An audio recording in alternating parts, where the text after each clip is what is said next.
All right, my friend, let's be honest. When was the last time you updated your profile picture? Now, I don't know you, but I'm going to imagine that I do. I get the feeling that your current profile picture falls into one of these 4 categories. 1, a poorly lit, rushed selfie using your front-facing camera. 2, a crop-in of you in a group photo from some wedding or formal event. 3, an awkward professional headshot taken at the first day of a job you're probably no longer working at. Or 4, a photo that just doesn't reflect who you are. Haircut, tattoo, no tattoo, glasses, facial hair, you've changed and your profile picture doesn't show that. Will Rogers famously quips that you don't get a second chance at a first impression. So in this day and age, it is crucial to nail your digital first impression, whether it's by a date on Tinder, a potential employer, a client you might want to work with, or simply your own social network for future opportunities. As much as I hate to say it, we all judge. God may judge us on the inside, but humans definitely judge on the outside. So today I'm going to be breaking down my tried and tested 3-step framework that I've been using to nail natural, professional looking headshots,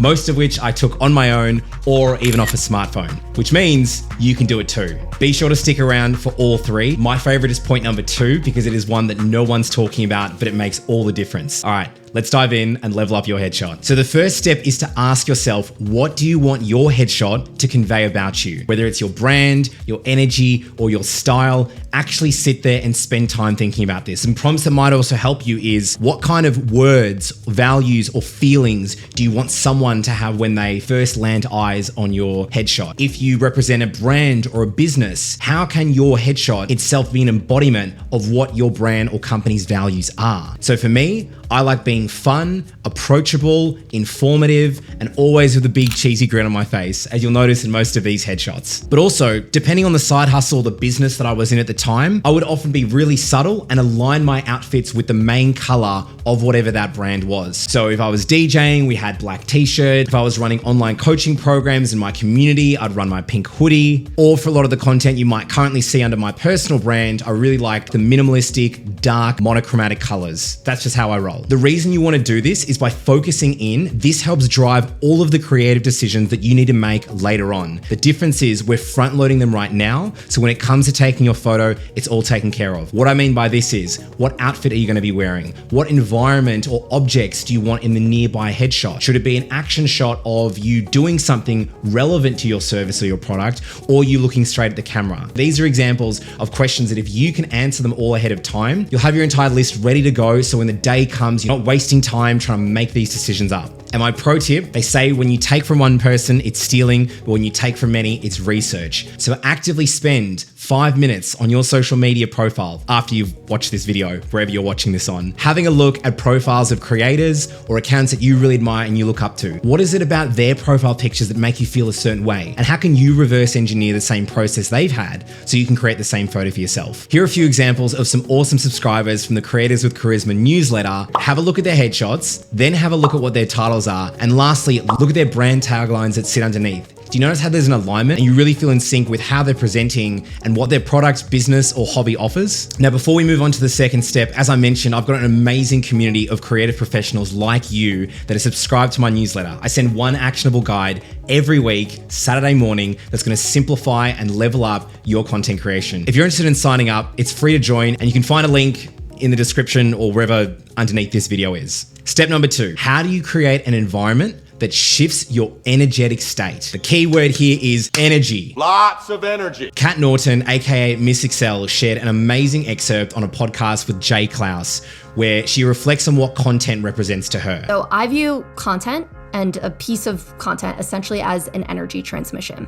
So when I'm creating something and I'm sending it through the phone to you, I'm giving you an energy transmission. If I'm coming through that phone and I'm like, hey, here's the Excel tip, that is a lower frequency energy that is reaching to you, right? You're not gonna feel as engaged with it. It's not gonna captivate you. Where if I do things on the back end to get my frequency up to such a high place that when you see that video, you cannot take your eyes off it. Even I have people who don't use Excel that just like my vibe and just follow my stuff. And they're like, I don't even use any of these products. In essence, content, whether written, static as a photo or video, is really just an exchange of energy from the creator to the consumer. I'll go a little bit meta for a moment. The energetic state that I'm in right now in recording this video will convey through the camera, through the microphone, and how you're receiving it right now. You can probably gauge I'm in a good energetic state, I'm upbeat, I'm talkative, I'm not lethargic, I'm not down, I'm not anything like that. and that was intentional because I wanted to make sure I could record at a time when I could show up as my higher energetic self. So, putting it onto you for a moment, how do you create the environment that gets you moving and grooving? Does having a particular drink, like a coffee or a tea, get you up and about, right? Do you like doing star jumps or being physically active and then grabbing a cold shower? Whatever your method is, bottle it up because you've got it. You know what your secret sauce is. My example, I love getting a haircut because like all guys, you feel like $1,000,000 after coming out from your barber. Me? Just me? All right, maybe it's just me. Now, I also love old school R&B, so I'll always make sure music is playing in any environment where I really want to lift my energetic state. On top of that, I love my outfits that I have from Uniqlo that are curated, really well selected, and minimal garments that help me feel my best. And lastly, I love using men's grooming products such as Hunter Lab or Solid State, a wax-based cologne, gives me a scent and a fragrance that just makes me feel like I'm on. Now, you might be sitting there being like, All right, Mumbo, what's with all this energetic woo-woo? the reason is if you can hack your energetic state to increase your physiology, it's going to result in a better and more natural smile, a more upright posture with your shoulders, and most importantly, we want to get that little twinkle in your eyes. I believe Tara Banks coined this phrase called Smize. You have to think of something that delights you. it's like smiling eyes. It's where your eyes themselves seem like they glimmer and it's like they have their own little emotional bubble. If you can get all these three in, you've already done 90% of what makes a headshot amazing. Now we're going to move into our third and final step that's going to focus on how resourceful you can be and not necessarily the resources that you have. Now, I'm 97.5% certain, 98, let's round up, that you already have everything you need to capture a professional headshot. And you're probably nodding away because you know it's true. Don't have a professional camera? You have a smartphone. Most modern smartphones have portrait mode. I'll leave a link in the description if you don't know how to access it, or send me a DM if you're unsure about it. Don't have a background? Use a plain white wall or a blind, as I did in my studio setup. Don't have professional lights? Easy. Use the best, most abundant source of light.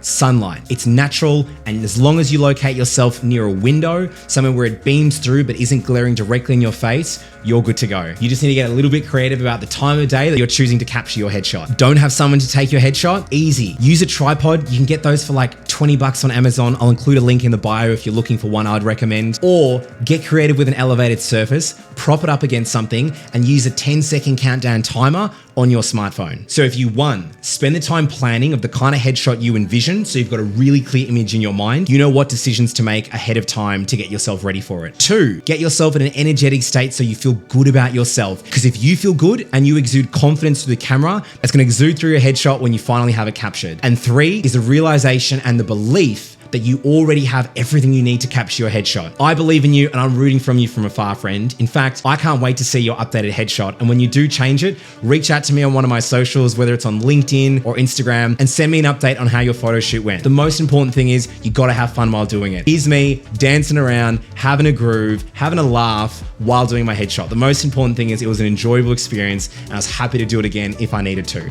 And by the way, you will take a lot of photos. I took probably at least 30, maybe 40, maybe 50 photos. I'll chuck them on the screen right now to find the couple of gems that are there. So be patient, but be willing to take a lot of photos because when you find that one nugget, it is acting as your 24/7 salesperson on every single platform you're on. It is your first impression over and over and over again. So my friend, it is absolutely worth investing the time in getting a natural, professional headshot that you're proud of, that you can use and update on all of your profile pictures across your socials. Now, you might be a little bit unsure in terms of how to lift your energetic state to make sure you can get the best headshot possible. So for that reason, I want you to check out this video so that you are moving and grooving ahead of your next headshot. I'll see you on the next one, my friend.